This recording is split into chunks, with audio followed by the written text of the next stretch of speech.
Bem-vindo, pessoal. Bem-vindos a mais um Pai Vem Me Limpar. Hoje o episódio 007, com um convidado para lá de especial, né? O Tom Coller. Depois tu me corrige se eu falei o nome certo, se é Coller. Tom Coller é o pai e o homem e o cara por trás do perfil Papai em Dobro. Né? O cara é palestrante, é escritor, é educador parental, né? E até eu estava falando com o Berté sobre isso. E a gente, nos episódios anteriores, a gente falou muito sobre essa questão do como o homem tem problema com multitasking, né?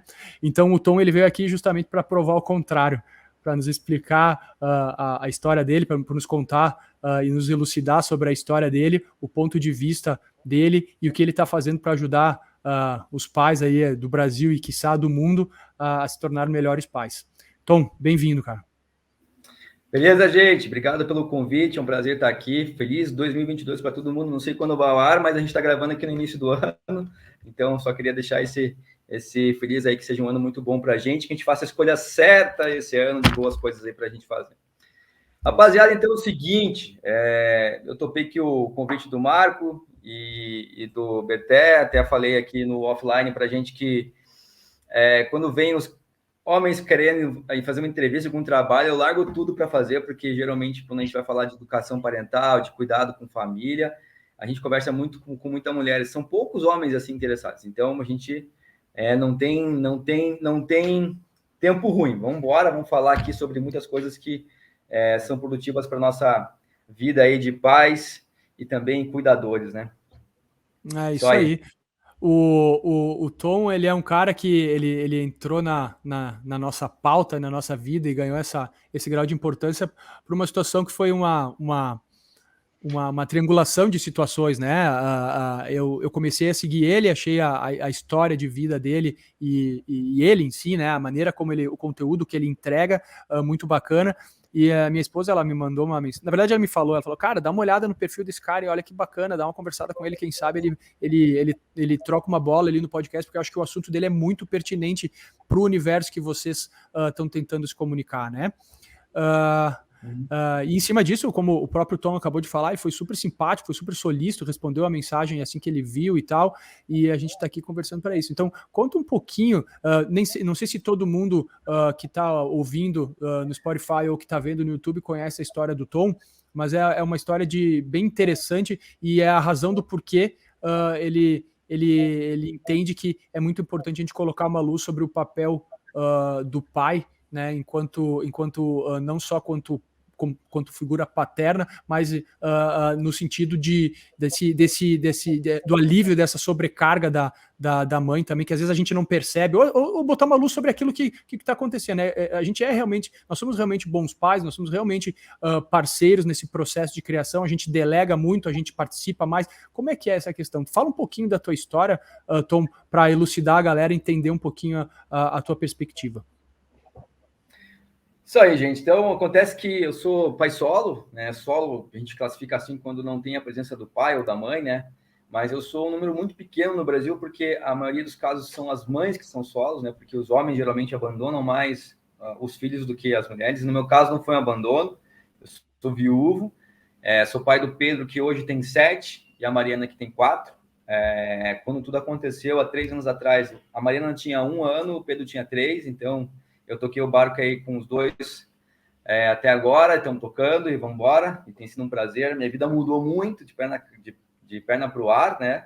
Mas, apesar de todas as dores que a gente sentiu, eu digo para vocês aí que aprendemos muito, cara. A gente evoluiu alguns anos em alguns meses e continuamos evoluindo.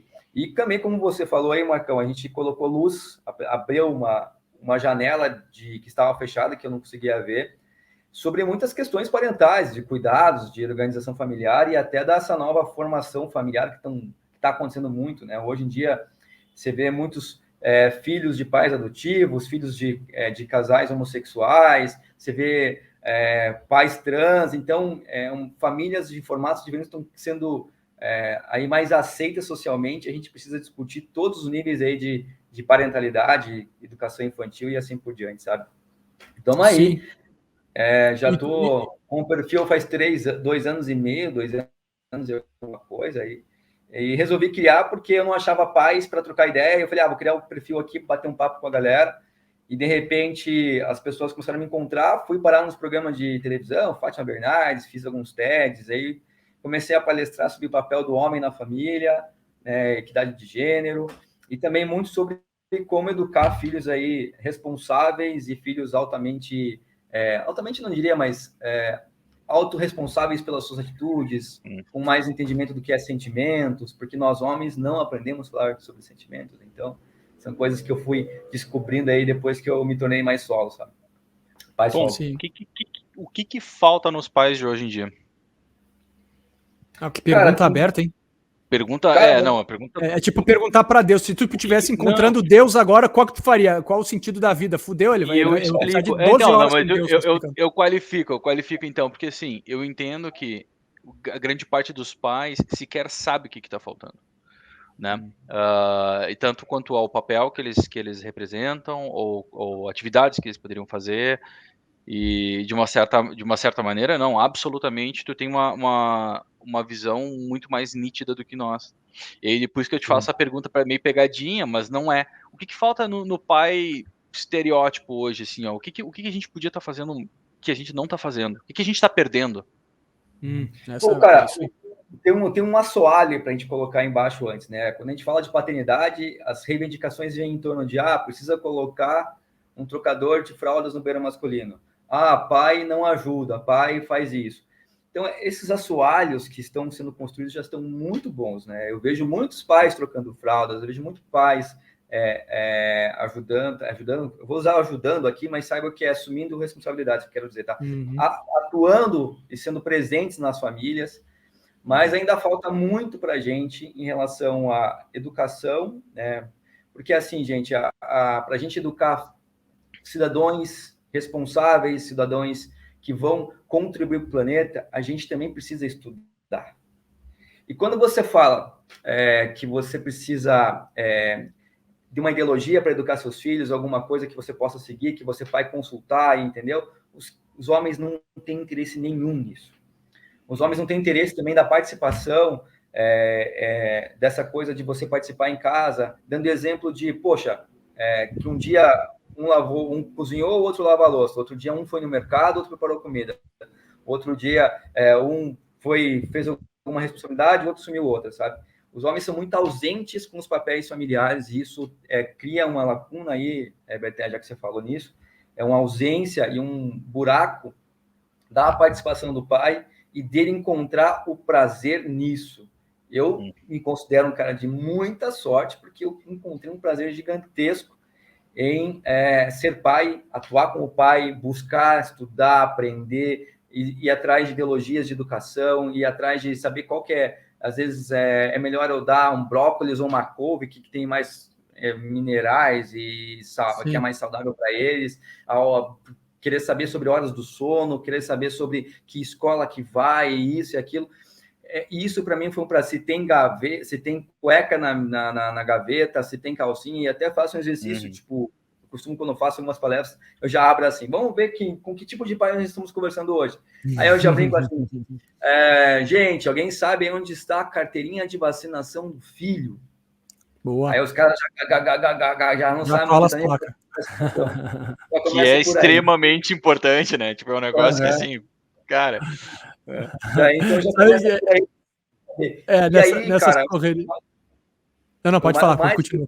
Isso, cara, é que a gente vem de um histórico familiar, parental, de séculos, onde o homem foi ensinado a ser ausente. Ele não foi ensinado a ser participativo, né? Então, as mulheres ganham bonequinhas com crianças. Foi ensinado a ser ausente ou eu vou fazer um asterisco. Foi ensinado a ser ausente ou é confortável ser ausente? Essa é a minha pergunta. Confortável, porque também é que assim, a gente é ensinado, a gente repete ciclos, repete educação que a gente recebe. Por isso que eu falo ensinado. E aí você fala, a sua filha, não sei se vocês têm filha, mas sei que o Berté tem 2 e o Marco tem, né? Eu tenho 2. Então, a sua filha, a vovó chama, filha, vem, netinha, vem aqui aprender a fazer o doce com a vovó. Né? O filho, vamos ali com o vovô catar minhoca no mato, entendeu? É uma coisa diferente, né? Então o menino ele é muito ensinado para ir caçar, ir buscar, que é da energia masculina. E a menina foi ensinada muito com o zelo, do cuidado. Mas, gente, hoje a gente mora em apartamento, então não tem a minhoca, né? A gente está num outro tipo de sociedade. Hoje as mulheres estão trabalhando fora e muitas mulheres são as chefes de família por conta da parte financeira. Então, a sociedade mudou bastante. O que eu acho que a gente tem que ver é que se o homem não quer participar desse pedaço, que é o pedaço do cuidado, a arte do cuidado familiar, ele perde uma parte importante da educação dos filhos, de vivenciar momentos simples que são muito significantes para a vida do filho e também da família. E aquela coisa da criança interior, que a criança vai... Não sei se vocês estudam um pouco disso, mas tem a parada da criança interior que todo mundo tem. E quando você vai enfrentar qualquer problema na vida, você recorre muito a essa criança anterior. E que pai foi carimbado nessa criança anterior, aí, que interior que você tem, para ele consultar. Então, eu acho que isso é muito forte. E hoje, socialmente, existe um buraco. Mas, cara, a gente vai falar de um problema aqui, mas também que é preciso falar da solução. Hoje, os homens, por mais que ainda muito timidamente, têm buscado mais se informar, têm sido mais participativos. Há uma nova onda sobre masculinidade mais saudável. Tudo isso está completando cada vez mais esse ciclo. Então, é um caminho longo, né? Porque a gente passou séculos de um jeito, e agora meio que caiu uma consciência da nossa necessidade de mudança, e aí vem toda essa estrutura de que podemos sim fazer diferente, né? Sabe o que eu acho, cara? Eu acho que, assim, tirando casos como o teu, tá, Tom? O fato da tua esposa ter vindo a faltar, né? E tu abraçar essa situação. Eu acho que tu mesmo falou, né? A sociedade tem evoluído, isso é um jargão clichê, né? Mas é real, a gente é exponencial essas mudanças que a gente está passando, né? Ao longo dos anos, né? Antes a gente tinha janela de 10, 20 anos, 30 anos, hoje anualmente, né? As situações vão mudando muito, né? Haja visto agora essa questão do Covid, como essa situação acelerou diversas maneiras de agir, de pensar e de se comportar. Mas acho que o fato das mulheres a longas custas, né, a caríssimas custas, terem conseguido trabalhar num processo de independência emocional e financeira maior, principalmente ao longo desses últimos 30, 40, 50 anos, talvez tenha ajudado para esse processo de nós, enquanto pais, nos envolvermos um pouco mais, porque as divisões elas se fazem necessárias. Correto? A partir do momento que a mãe sai para trabalhar, a partir do momento que a mãe... Né, então, por mínimo que seja, isso já ajuda nesse processo de tentar entender um pouco mais. E ainda mais agora, nesses últimos anos, nesse processo de conhecimento, né, de difusão de conhecimento e conteúdo por várias partes, eu percebo que, pelo menos ao redor de mim, enquanto eu, pai de filho novo, vejo amigos tendo filhos agora, me parecem... a gente percebe, assim, quem não participa tanto, quem participa mais, né?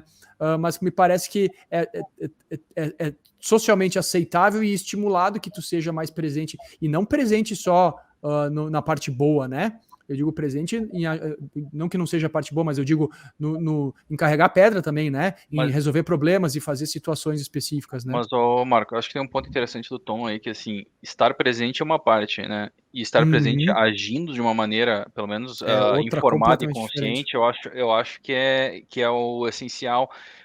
E aí eu queria te perguntar, assim, por exemplo, Tom, quando, beleza, caiu a bomba no teu colo, a bomba entre aspas, né, no teu colo, qual foi o teu processo de busca de informação? E eu pergunto isso porque, assim, a menos que tu tenha uma história familiar, assim, muito, muito fora da curva, deve ser muito parecida com a minha, com a do Marco, com a de todo mundo, né? Os papéis eram esses, o meu pai fazia isso, a minha mãe fazia aquilo, então a gente deve ter tido muito parecido isso.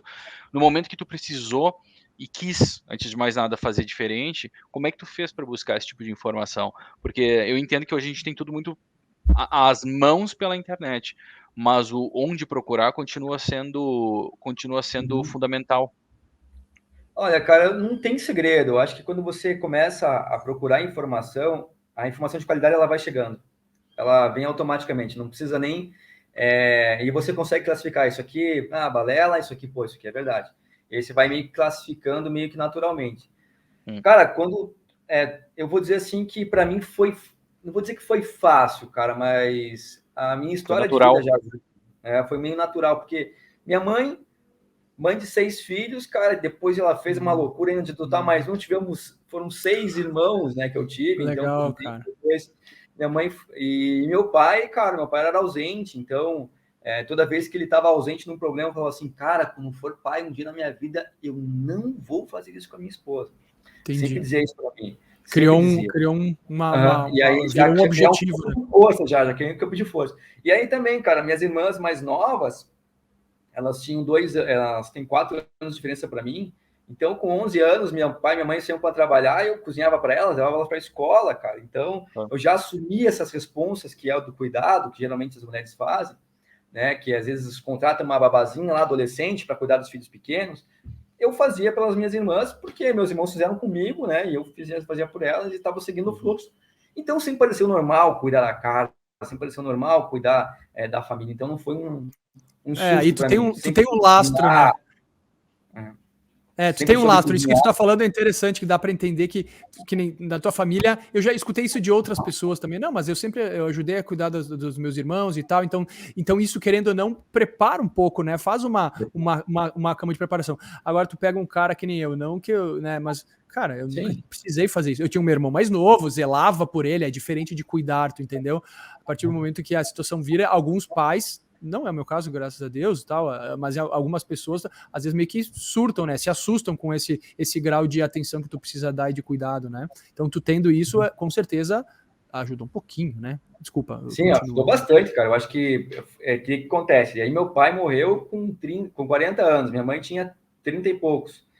E ela tocou o barco sozinho com os filhos, entendeu? E para mim foi fácil dizer assim, cara, aqui que eu vou tocar 2 aqui, pode ser trabalhoso, vou me ferrar. Mas, pô, minha mãe tocou 6, cara. Sim. Tá de boa. Sim, tu tinha um exemplo, né? Um benchmark então, de casa.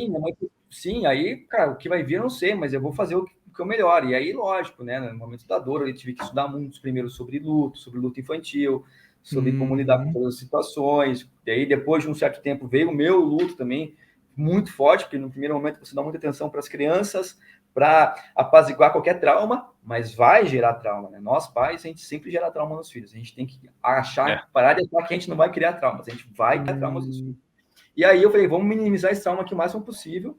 Comecei a ler sobre luto infantil. Do luto infantil veio sobre a educação parental, de você buscar conhecimento sobre o que é o Montessori, o que é a disciplina positiva, a psicologia positiva. E assim foi mergulhando um assunto no outro, cara. E aí a gente vai aprendendo e vendo que o que nós recebemos dos nossos pais foi muito importante e é o melhor que eles tinham. Sim. Mas hoje, com a internet e tanta informação, a gente meio que se torna meio relaxado, vou dizer assim, mas talvez ache uma palavra melhor, que não quero ser uma palavra negativa. Mas a gente fica meio sossegadão, assim, para as questões de aprender, cara. A gente precisa muito buscar aprender, porque, assim, quais os seus projetos de vida? Hoje você tem 2 filhos, Beté, Marcão tem 1. Qual o seu maior projeto de vida? Criar seus filhos. Possivelmente vocês vão responder isso de maneira muito legal. Beleza. Porque quando você tinha um projeto de ter uma profissão, você foi estudar pra cacete para ter a profissão, né? Quando você tinha um projeto de criar um trabalho, você foi estudar trabalho, né? Você publicitário e outro designer, você tiveram que estudar programas, estudar maneiras. Mas por que a gente não faz isso com a principal questão da nossa vida de pais, com nossos filhos, que é fornecer para eles a melhor educação possível, né? É uma linha de raciocínio muito lógica, né, cara? O pessoal fala isso, né? Tem um pessoal lá onde eu pratico minhas atividades esportivas que tem a caminhar de cabeça para baixo, né? Com as mãos, né?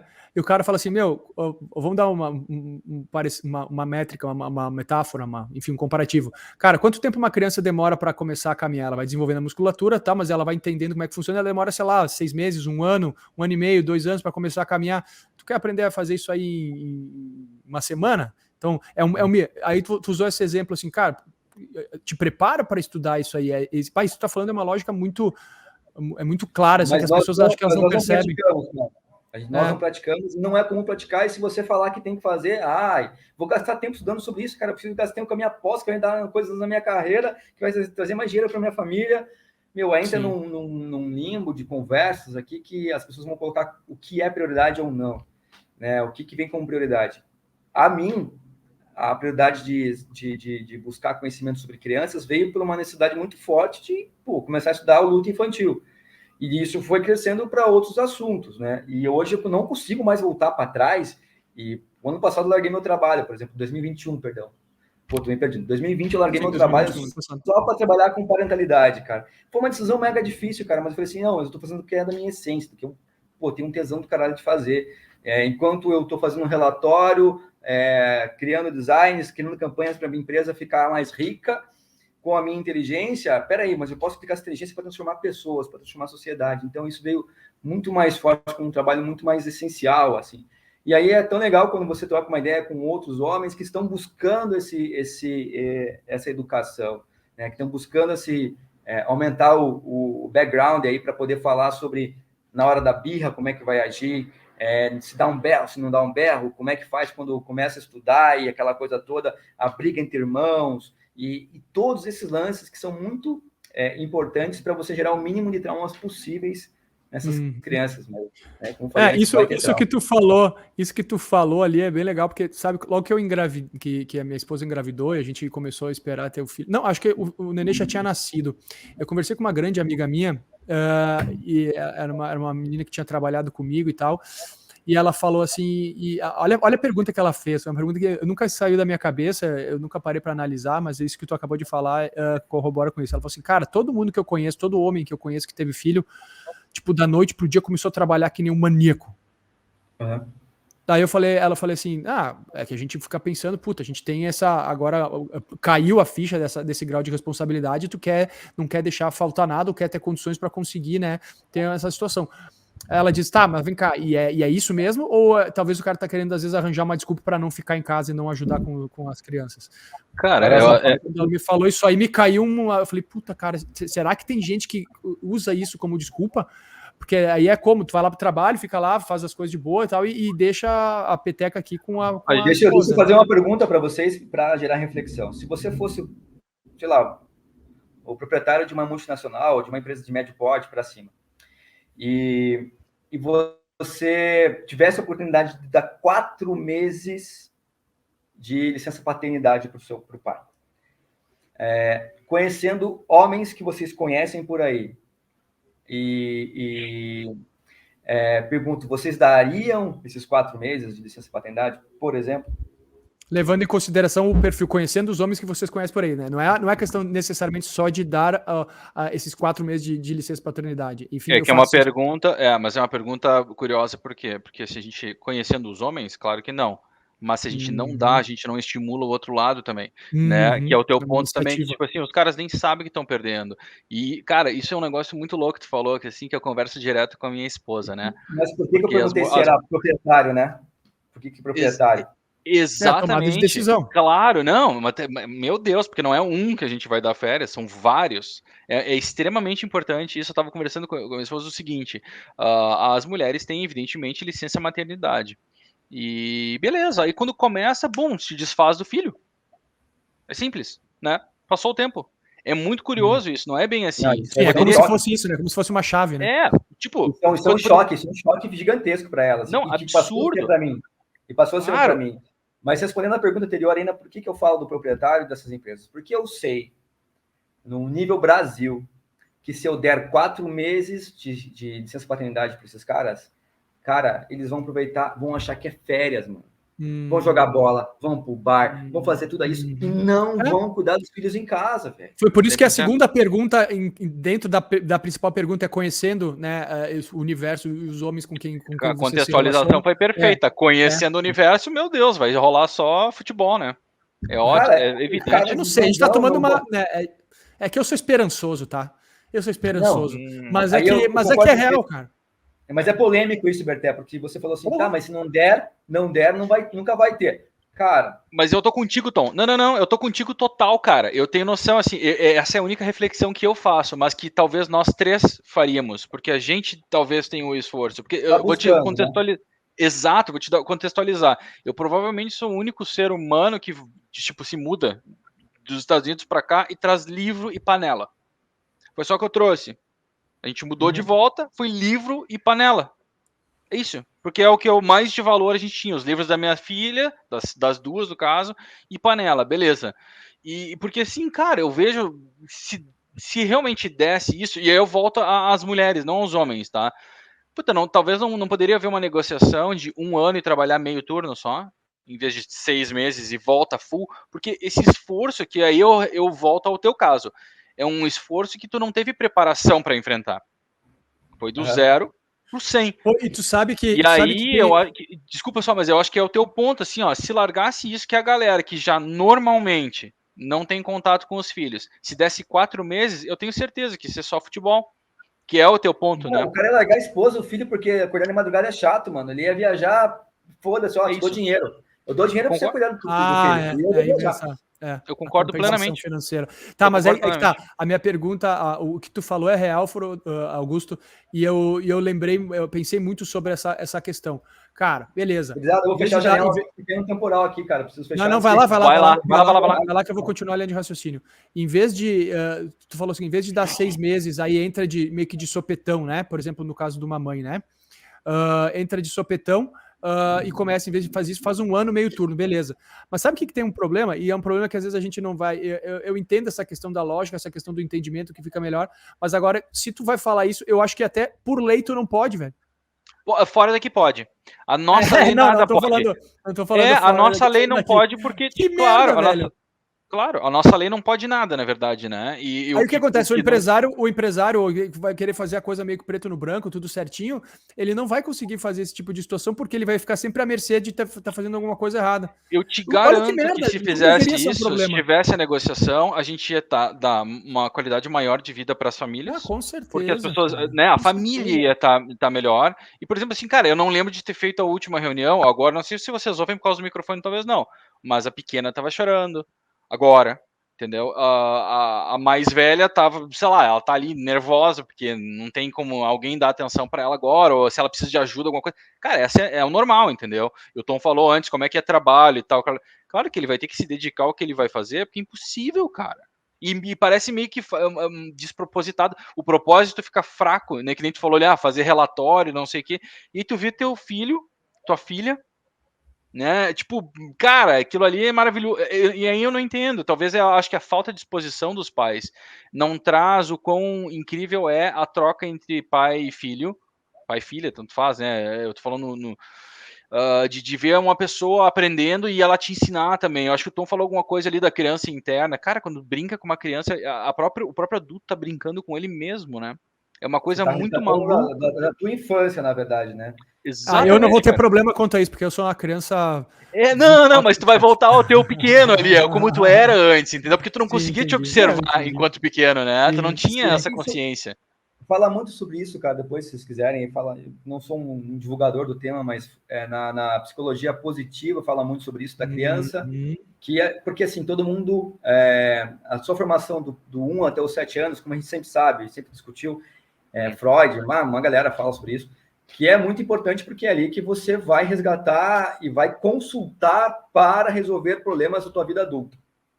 E essa tua Tipo, o cara que infância... fica estressado quando tu tá discutindo com uma pessoa, o cara fica estressado, ele fica emburrado. É como ele agia quando era criança. Ou quando tu vai falar com alguém, ele Na resolve. verdade, como ele foi ensinado, como ele Ok. As referências. foi estimulado a lidar com aquela situação.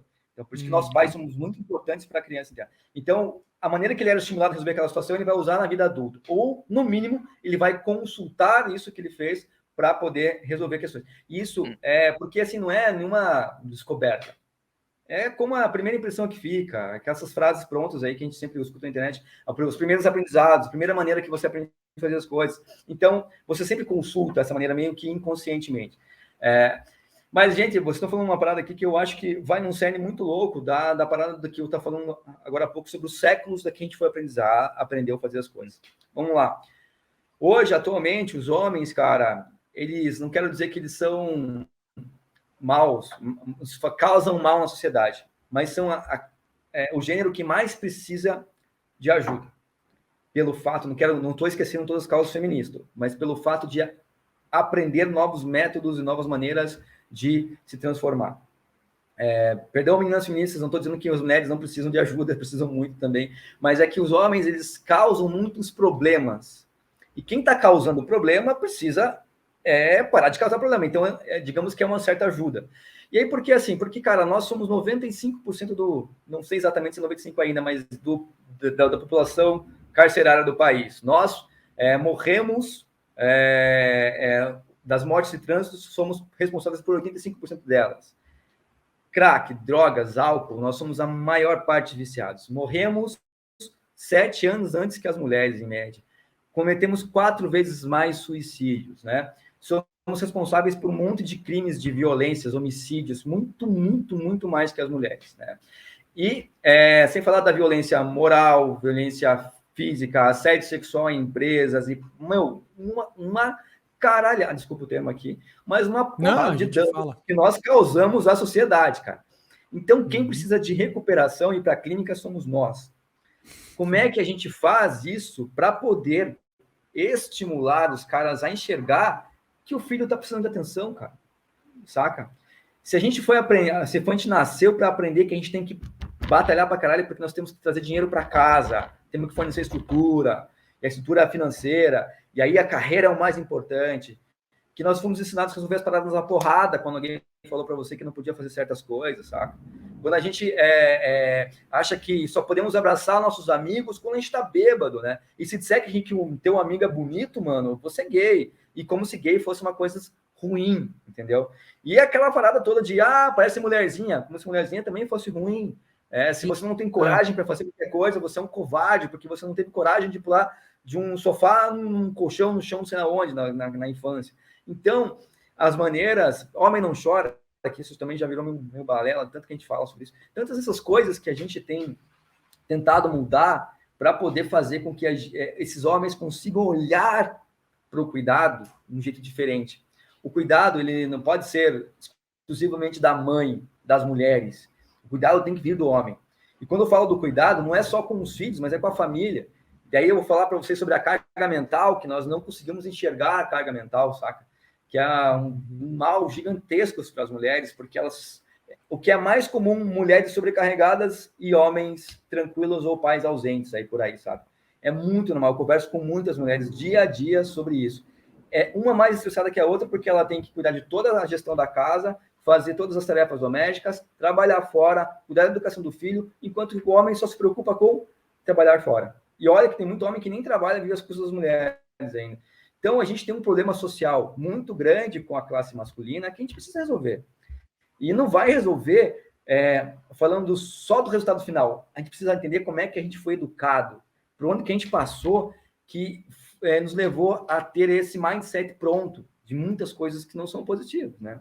Então, é um universo gigante que a gente está comentando aqui, que não se resolve com 2 anos, com uma licença paternidade de 4 meses, com um trocador no banheiro masculino, não se resolve com uma palestra, resolve com uma educação, uma busca por educação, sempre a solução da educação, né, gente?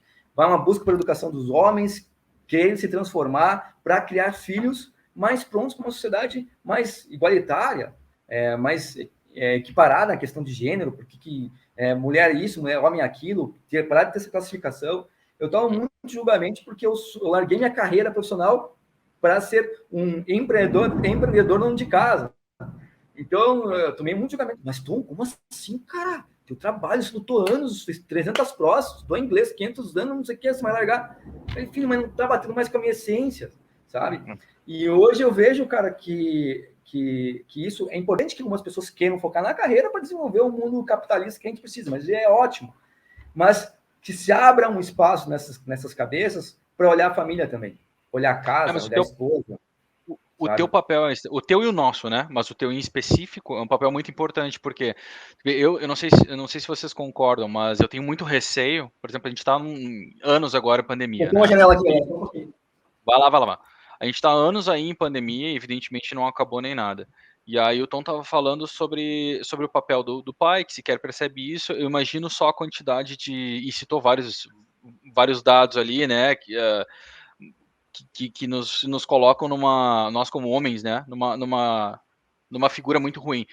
Imagina esse monte de cara que não teve contato com os filhos dentro de casa, a quantidade de abuso, e aí abuso no sentido, em qualquer sentido que a Não, gente o índice de imagine. violência doméstica cresceu pra caramba nesses últimos anos. E em específico psicológico, porque o dano psicológico é muito, o físico a gente consegue ver, mas só o fato de estar junto e não aguentar e não saber lidar e não sei o que, então o dano psicológico às crianças é muito grande, e aí agora, digamos, saímos de uma pandemia, que é o ponto do Tom. Beleza, eu dou 4 meses de licença paternidade. O que vai acontecer? Eu acho que o mesmo efeito de sair da pandemia. A galera vai se jogar de trabalho, não sei o que, e acabou a família. Nunca mais. Né? Eu acho que tem várias coisas que o Tom comentou que o papel de falar, e aí eu volto sempre ao lance do parquinho. Eu não sei vocês, assim, mas eu tenho um lance que o parquinho, para mim, é um microcosmo em si, sabe? Quando a gente coloca menino, menina, brincando, eu acho que a quantidade de oportunidade de educar,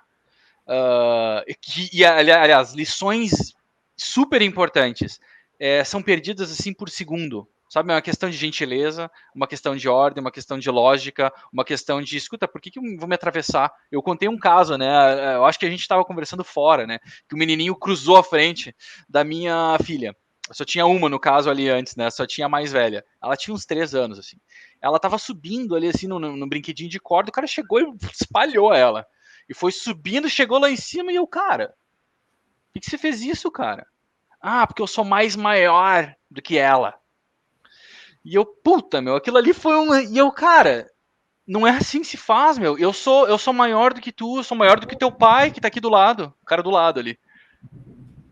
E sempre tem alguém maior do que a gente, não é assim que a gente resolve o problema. Só que ali, a gente vê num probleminha tão pequeno, ou talvez a incapacidade do próprio pai de conversar com o filho, de educar. Não tava ali, né? Tava dentro do telefone, né? Então são várias coisas que eu fico pensando assim, putz, cara, não é o teu papel, assim, eu imagino que tu deva sofrer essa pressão de fora, assim, de, puta, largou a tua vida, na verdade não largou, tu abraçou a tua vida. Tu pode abraçar Tu ela. E eu adaptou acho que ela o de uma. papel não é nem só ele, e tu acaba estendendo isso porque tu viu através da tua família, dos teus 2 filhos, a força que eles te dão, e eu acho a importância, e tu consegue, eu acho que esse aí é o teu poder, né? Conseguir espalhar, não só o teu, o nosso, né? Espalhar para os outros. Porque, Eu como tenho tu uma. mesmo falou, né? Os pais, desculpa, cara, eu tô acabando aí, mas é um momento de reflexão mesmo que eu sempre tenho. Por isso que antes de começar a gravar, ouvi o Tom 2 minutos, eu falei assim, puta merda, entendeu? A gente tinha que fazer um capítulo da Bíblia de tão grande para falar, porque não tem assunto suficiente, né, cara?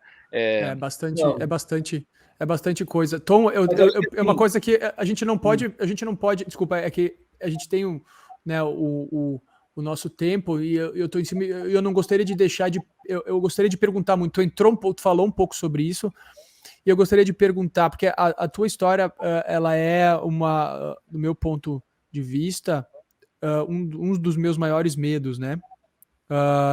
E não o fato de ficar sozinho e cuidar do meu filho ou meus filhos, que porventura venham a vir, mas o fato de alguém desse micro-universo, né, desse nosso mundo ali, né, pai, mãe, filhos, uh, vir a faltar. É o meu maior medo, assim, essa semana teve um caso parecido aqui na região, de uma criança que acabou vindo falecer. Cara, é uma coisa que, assim, eu acho que não tem nada no mundo que me deixa mais consternado a respeito dessas situações todas.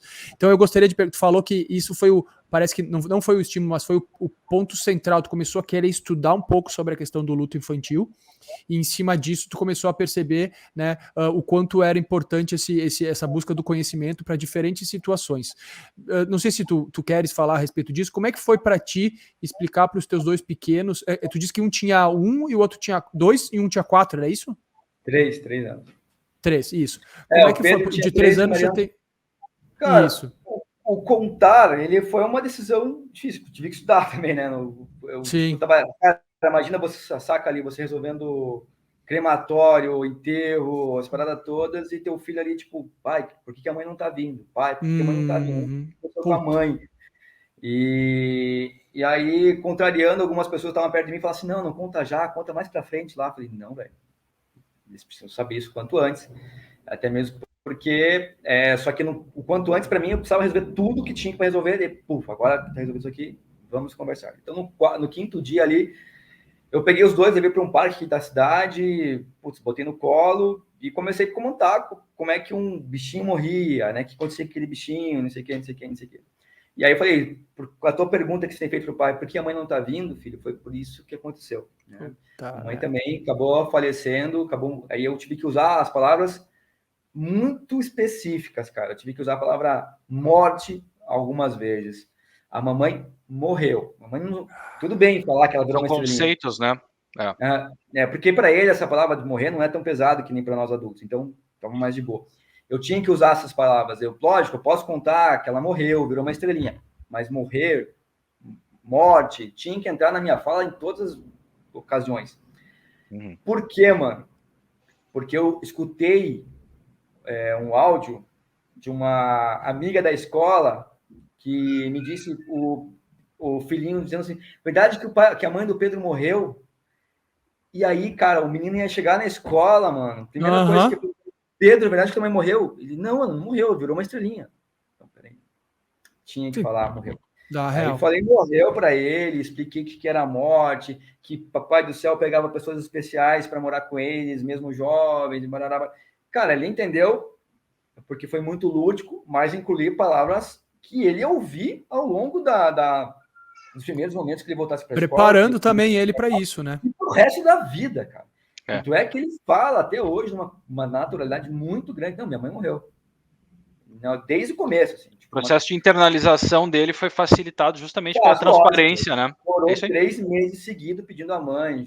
Teve vários desafios aqui gigantescos, mas... e aí eu falo, até pela educação parental, que hoje né, estudo bastante, quanto é importante você colocar todos os integrantes da família na mesma posição de importância. O pai e a mãe não são mais importantes, está todo mundo no mesmo nível. Ok, o pai e a mãe são as diretrizes da educação, do conhecimento, que vão nos levar para nós. Mas tenho a mesma importância que meu pai e minha mãe. Eles não são os donos da casa sozinhos, eles não são só os chefes de família. Eu também estou aqui e eu também tenho opinião. E eu preciso dar essa importância para o ser criança dele. Então, a gente fez isso e faço toda hora com ele. Filho, papai vai comprar uma outra casa. Você gostaria de mudar para uma casa maior? É isso que a gente precisa. Sabe, a gente tem que tirar que os pais são a autoridade máxima e as crianças são, tipo, pequenos observadores e só sofrem as consequências das nossas decisões. Eles podem decidir também. Então, essas coisas todas que eu levei muito nessa parte. E lógico, daí abriu meu leque para, cara, mas como é que eu faço agora que eles estão com birra? Né? Beleza, vai ler sobre birras de crianças. Aí deu um berro um dia e eu vi os dois chorando com muita tristeza. Pô, porque deu um berro? Por que eu grito? Aí recomendo para a galera ler o livro da Lisama Santos, fantástico livro chamado Por que Gritamos, cara, que fala muito sobre nós e muito e pouco sobre eles, porque todos os berros nossos são sobre as nossas crianças interiores aí, que estão querendo berrar e brigar por alguma coisa porque foi assim que aprendeu a resolver as coisas, saca? Então, então tem várias coisas que a gente foi buscando conhecimento que foram trazendo, lógico. Aí tem a experiência de vida também, né? Porque quando você tá sozinho, você não tem outra pessoa para consultar se está fazendo certo. Então você precisa fazer, mais. Sim. E aí também você toma na cabeça, porque às vezes as tuas decisões elas não são assertivas, né? Então também vai aprendendo com o erro. Então são coisas que foram acontecendo. Mas uma coisa que eu queria, logo a gente vai chegar para o fim aqui e já puxar essa pauta, Marcão, é o fato de a gente, e que eu queria levar a consciência para os homens, já que né, a gente está falando de paternidade, porque é que nós somos assim, a gente já falou, mas por que a gente não tem essa consciência? O que não acontece? Pô, eu era um paizão antes de me tornar viúvo, pegava as crianças na escola, não todo dia, mas quando podia, dava banho, fazia janta, trocava de roupa, fazia um monte de coisa. E chegava em casa e era um trator, ia tipo, limpando toda a casa, fazendo um monte de coisa. Cara, mas depois que eu me tornei pai solo, velho, e eu descobri um universo que eu não conhecia. E enquanto casado ainda, eu tinha discussões, não, eu faço mais que você, eu dizia para ela. Poxa, em casa faço tudo, cara, mas não vem tudo que está faltando. Ela falou assim, não, você se engana. Você não faz metade do que eu faço. E aí entrava numa discussão besta, assim, sabe? Tipo, besteira. E aí acabava que eu cedia, deixava para lá. E quando eu fiquei sozinho, eu entendi do que ela estava falando. Uhum.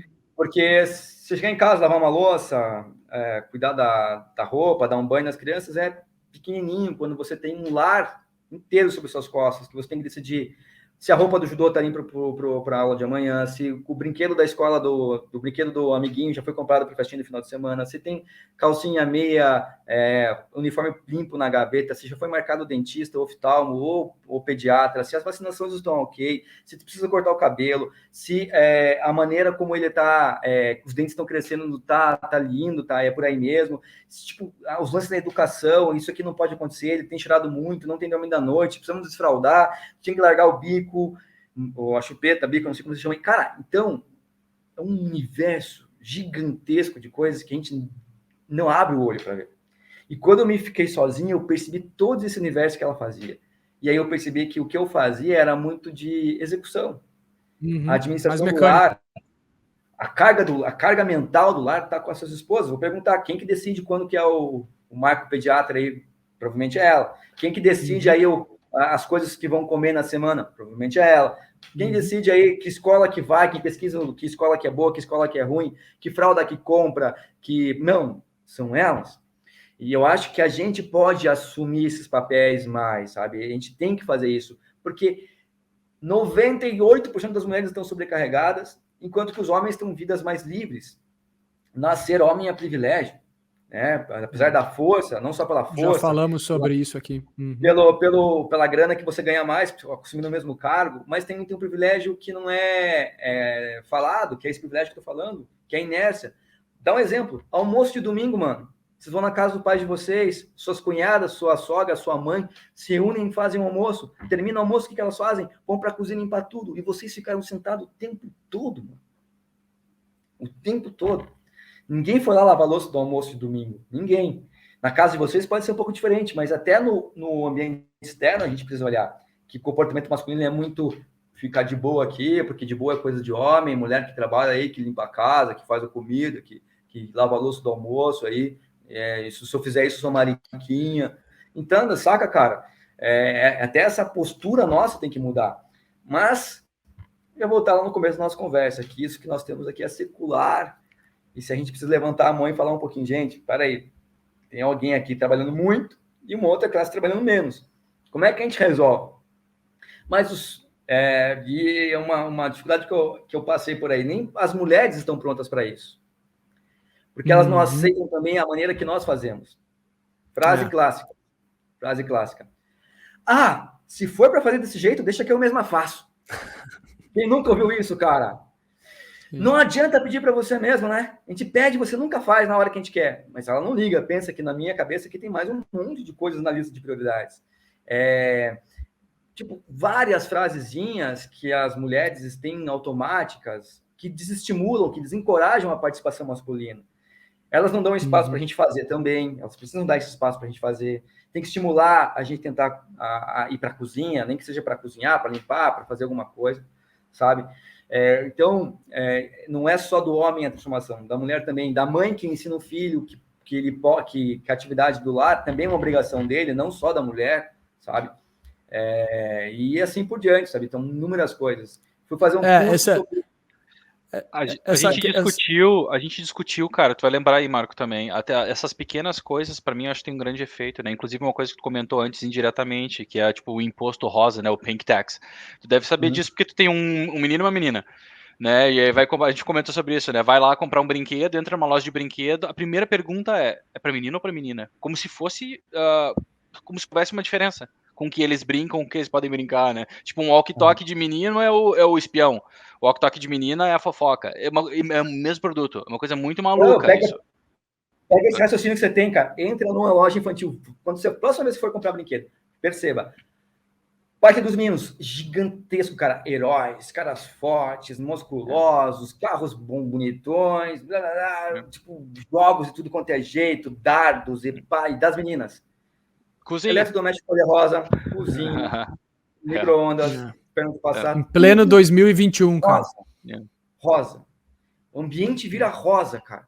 22, então, até a indústria de 22, brinquedo, 22. cara, fode a gente, né? Aí tem um catálogo sueco muito massa, cara.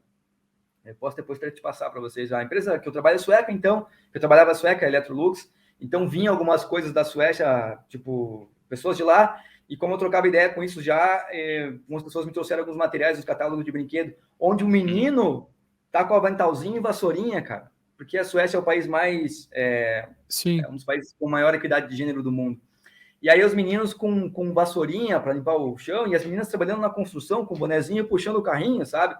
Então, é muito legal esse exercício, porque tira do padrão, do pensamento, se coloca, mas por que só a mulher tem que fazer isso? É tão legal quando eu vejo uma mulher dirigindo ônibus, cara, quando eu vejo uma mulher tocando obra, porque eu acho que elas também fariam bem feito, assim como os homens cuidam bem da casa também, sabe? Eu acho que a gente tem o segredo mesmo, cara. Eu acho que a gente conseguir sair do exemplo que a gente tem familiar ou bem pessoal e pegar um exemplo mais social. Porque, como tu tá falando, eu tenho uma irmã que dirige bem pra caramba, sabe? Então eu não tinha muito esse preconceito, mulher não sabe dirigir. E aí a gente, só que isso não basta. Porque daí ou a gente replica ou a gente faz o contrário de casa, né? O legal justamente acho que é o ponto da nossa conversa, é espalhar essa mensagem o máximo que a gente pode, cara, né? De começar a abrir os olhos, né, cara? Sim, então... eu acho assim, ó, de novo, como todos os episódios até então, eu sou o cara que vem meter o pé na porta aqui agora. A gente conversou um pouquinho antes, o Tom tem um compromisso na sequência, não quero quebrar muito as pernas dele, né? Até porque, de novo, se for uma situação interessante, for do agrado do Tom na sequência, já está feito um pré-convite para uma segunda situação para a gente explorar, porque tem muita coisa para explorar. O Tom, ele ministra cursos, né? Ele trabalha muito essa questão do educador parental. Por favor, procurem o @pai em dobro, tem todos os canais dele aí. Então, todo mundo que estiver escutando, que estiver assistindo, faça isso. Acho que, eu não sei vocês, tá? Mas independente de qualquer coisa, foi um dedinho na moleira, o que o Tom acabou de falar na sequência ali, né? O que a gente acha que a gente faz não se compara ao que realmente às vezes tem que ser feito, e a gente não se dá conta disso. É um assunto que pode parecer um pouco desconfortável, tanto para pais quanto para mães, né? Aquela questão, a gente precisa...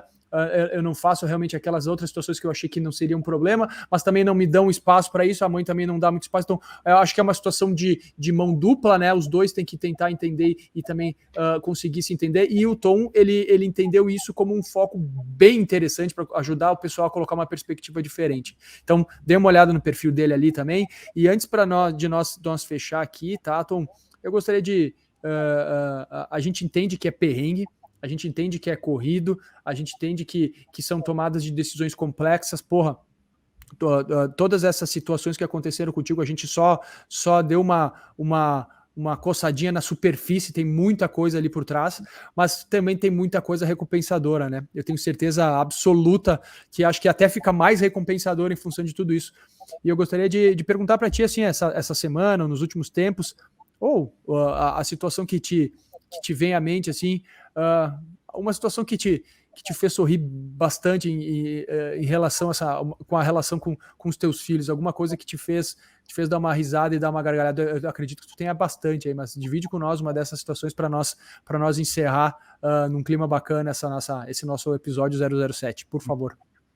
Cara, eu vou dizer para você que todo dia tem uma situação que a gente dá risada aqui, né, cara? Tem histórias engraçadíssimas, né? Tem eu vou contar uma história assim que é muito legal, até pela questão de gênero, e que foi divertida para mim.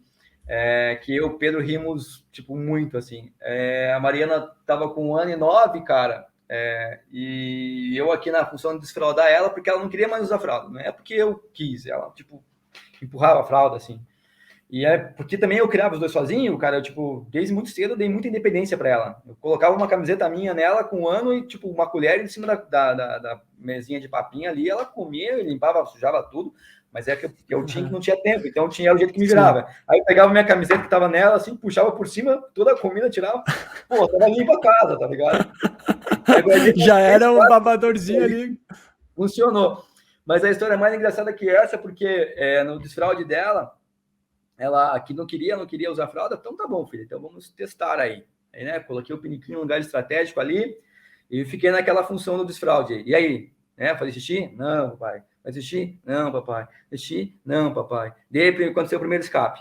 Aí tá, beleza, vamos tentar. Aí terceira vez, não, papai, xixi, papai.